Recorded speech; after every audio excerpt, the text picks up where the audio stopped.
Good morning, Anchored Church. Hope you're able to find a quiet spot and a comfortable chair.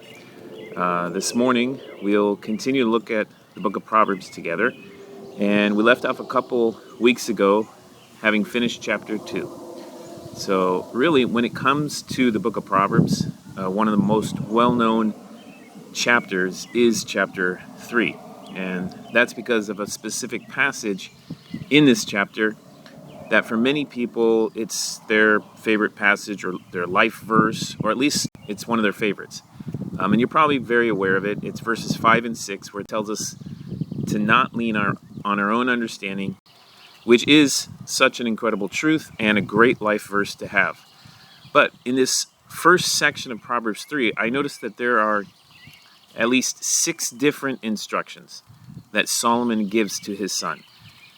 Trust in the Lord with all your heart is one, but there are a total of 6 that stood out to me, and I want to share those with you. The first one is in verse 1.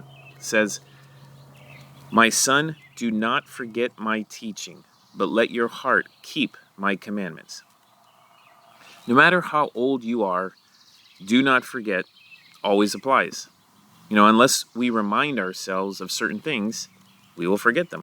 And the valuable lessons that our parents taught us as kids, but also the valuable lessons that your Heavenly Father taught you just this last week, whether from His Word or from what took place in your life. And then you will see, like it says in verse 2, that it will bring length of days and years of life and peace they will add to you. Okay, so the second instruction is in verse 3. It says, "Let not steadfast love and faithfulness forsake you. Bind them around your neck. Write them on the tablet of your heart." And what's interesting here is that it goes from "do not forget this" in verse 1 to "do not let this forget you" in verse 3. And that seems like a tougher instruction. How do you make sure God's steadfast love and faithfulness are continually experienced in your life, that it doesn't pass you by? Here's how I think. No woman will put something cheap around her neck, but only what she finds valuable. And she won't mind talking about it either, if you ask. In the same way, wear God's love and faithfulness in your life. Value it, talk about it, engrave it or write it on your heart as truly precious to you. And then as it says in verse 4, you will find favor and good success in the sight of God and man. When you place value and importance on the right things, people notice, and so does God. And of course, the third instruction, which was already mentioned, verse 5, trust in the Lord with all your heart and do not lean on your own understanding. It's so easy to lean on your own understanding, even as Christians, because we figure, I've learned so much in life already, and so much as a follower of Christ.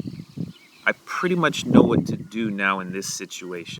Or we think, this is something I've done before, or this is small. No need to really bother God about it. But it says here in verse 6, in all your ways acknowledge Him, and He will make straight your paths. The more that you acknowledge Him, the more that you commit your ways to Him throughout the day, the more He'll open your eyes to what you didn't see before and make your path straight. All right, instruction number 4 is in verse 7. It says, "Be not wise in your own eyes, fear the Lord, and turn away from evil." A lot of times you can see what the main point of an instruction is by comparing it to the rest of the verse. Here it would seem that being wise in your own eyes is the opposite of fearing the Lord and turning away from evil. Remember what happened throughout the book of Judges? Several times in that book it says they did what was right in their own eyes. And the result was 400 years of confusion and oppression by different nations, wickedness, a lot of suffering. Learn from their mistakes. Don't be wise in your own eyes. Instead, think, how do I stay as far away from offending or displeasing God as possible? That's how you fear the Lord and how wisdom comes to you. And as it says in verse 8, it will be healing to your flesh and refreshment to your bones. A clear conscience and a closeness to God is an overall positive effect on your health. It will be. Number 5, verse 9. Honor the Lord with your wealth and with the first fruits of all your produce. Now I know that some of us, maybe all of us, will look at the word wealth and think that doesn't really apply to me. Nobody calls me wealthy. Well, maybe not your friends, but the rest of the world does. If you make $70,000 per year, you're in the top 1 to 3% of the world. Top 1 to 3%, that's wealthy. And how you handle it is either honoring or dishonoring to the Lord. Specifically, whether you honor him out of the first fruits of all your wealth or of all your produce, of what you receive. Do you give to him first and generously, or last and whatever's left? Here it says, when you honor him, then your barns will be filled with plenty and your vats will be bursting with wine. Generally speaking, this is true even materially a lot of times. God shows that he keeps replenishing so that you can keep giving generously. But it's always true spiritually. God will fill your soul with plenty and your spirit with joy. And the last instruction, number 6, verse 11. My son, do not despise the Lord's discipline or be weary of his reproof. As any good father does, God will bring discipline at times into our life to teach us or to detach us from the world so that we can cling tighter to him. Don't despise this. Don't be so weary of hardships that you just say, I just want out. I want this to be done. It's not by accident that the trial you're facing is in your life. It's from a God who loves you and who sees the good that it's going to produce in your life. Trust him. It's a sign that he's your father. He loves you. He wants to promote you to higher blessings and to bearing more fruit for him. Verse 12, it says, for the Lord reproves him whom he loves, as a father the son in whom he delights. A father who couldn't care less how his son turned out would never discipline him. But those who care take the time to teach and to guide. All right, so those are the 6 instructions. Now let's look on this emphasis of wisdom in verses 13 to 24. And the biggest message in this section is the blessing that wisdom brings. And that's why it starts off in verse 13 by saying, blessed is the one who finds wisdom and the one who gets understanding. Wisdom is more valuable and beneficial than anything else for the good of your life. People seek after all sorts of things, but in God's eyes, wisdom is at the very top. Knowing how to apply God's truth to your life brings most blessing on this earth and for all eternity. Like it says, starting in verse 14, we'll pick up in verse 14. For the gain from her, or wisdom, is better than gain from silver, and her profit better than gold. She is more precious than jewels, and nothing you desire can compare with her. Long life is in her right hand, in her left hand are riches and honor. Her ways are ways of pleasantness, and all her paths are peace. She is a tree of life to those who lay hold of her. Those who hold her fast are called blessed. Did you notice the ending? Those who hold her fast are called blessed. It started in verse 13 with blessed is the one who finds wisdom, and it ends here with the ones holding to her are called blessed. And here's where the argument for wisdom just goes up to a whole new level. When you watch commercials, if why are there so many celebrities promoting different products? Because we know that there are people out there who think, well, if that person uses this product, then I want to be like them, so I'll buy the product. If that marketing approach didn't work, then companies would pay tons of money for celebrities to promote their product. It does work. Now think about that. With that in mind, look at verse 19. The Lord by wisdom founded the earth. By understanding, he established the heavens. In other words, this is something that God himself possesses and uses. It's his wisdom, and you can have the same thing that God has. He will give it to you also from himself, the same wisdom by which he created the earth and established the heavens.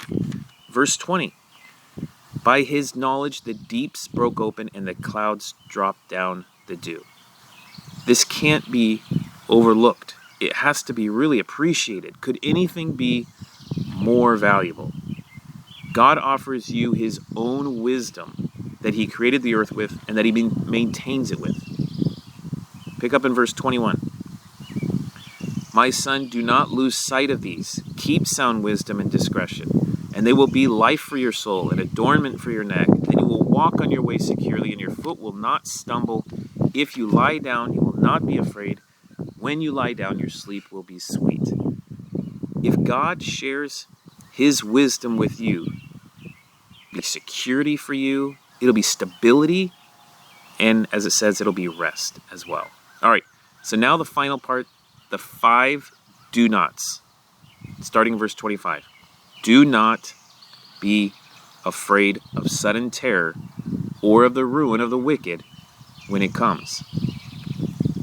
Why would you be afraid of sudden terror when the Lord is your protector and in control of all things? Why would you be afraid of the ruin of the wicked if you follow the Lord? You're his child. You're not considered the wicked. You won't get caught up or swept up in the flood. You'll be secure like Noah and his family. Verse 26. For the Lord will be your confidence and will keep your foot from being caught. Just as was mentioned, that is how God takes care of his children, so we don't need to be afraid of sudden terror. The second do not, in verse 27, do not withhold good from those to whom it is due, when it is in your power to do it. Do not say to your neighbor, go and come again, and tomorrow I will give it, when you have it with you.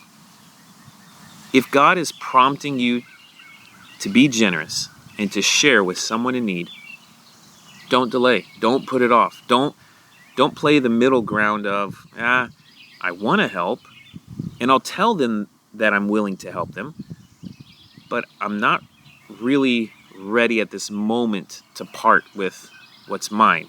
And so we start to think, well, hopefully someone else will step in my place before tomorrow and I won't have to give anything.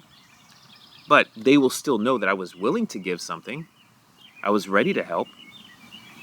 But this is kind of reminded me of what parents often tell their kids. Delayed obedience is really disobedience. Or unwilling, grumbling obedience. It's really disobedience. Same to God. Help when help is needed. All right. The number 3 do not is in verse 29. Do not plan evil against your neighbor who dwells trustingly beside you. I mean, planning evil is bad enough. But planning it against someone who trusts you and has helped you in your times of need as a neighbor and is an easy target because of proximity, that's truly evil. Never betray someone's trust in you. All right, number 4, do not. Verse 30. Do not contend with the man for no reason when he has done you no harm. This is similar to the last one, but a little bit more broad, because it's one thing to confront someone who has deeply wronged you. I mean, even then we should leave it in the Lord's hands, but especially when it is someone who has done you no harm. Your guilt is greater when the evil you do is against innocent. All right, now the final do not, verse 31. Do not envy a man of violence, and do not choose any of his ways. Now, why would this even be a temptation? To envy a man of violence. Now, for men, being that warrior type, being the one who is feared by others, it can be tempting. It's seen as a form of respect. But another reason is a person of violence often gets what they want through any means necessary. They do whatever it takes. And so the temptation for the onlooker is, well, if that's what works, maybe I should try it. But it says here, no. Do not ever envy or want to be such a person. Verse 32, for the devious person is an abomination to the Lord, but the upright are in his confidence. The Lord's curse is on the house of the wicked, but he blesses the dwelling of the righteous. Toward the scorners he is scornful, but to the humble he gives favor. And so here's the conclusion to the whole chapter, verse 35. The wise will inherit honor, but fools get disgrace. Back to the wise. The wise person will inherit honor. The one who follows the 6 instructions at the beginning of this chapter, not forgetting teaching, treasuring God's love and faithfulness, trusting the Lord, not thinking yourself wise, honoring the Lord from your wealth, and not despising his discipline.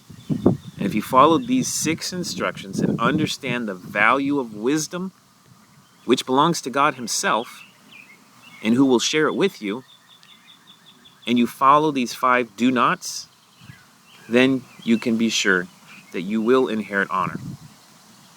But if you ignore these things, as it says, you are a fool, and you will get disgrace instead. So I pray that God will help us all gain more wisdom through the things that we looked at here in Proverbs chapter 3. Have a wonderful week.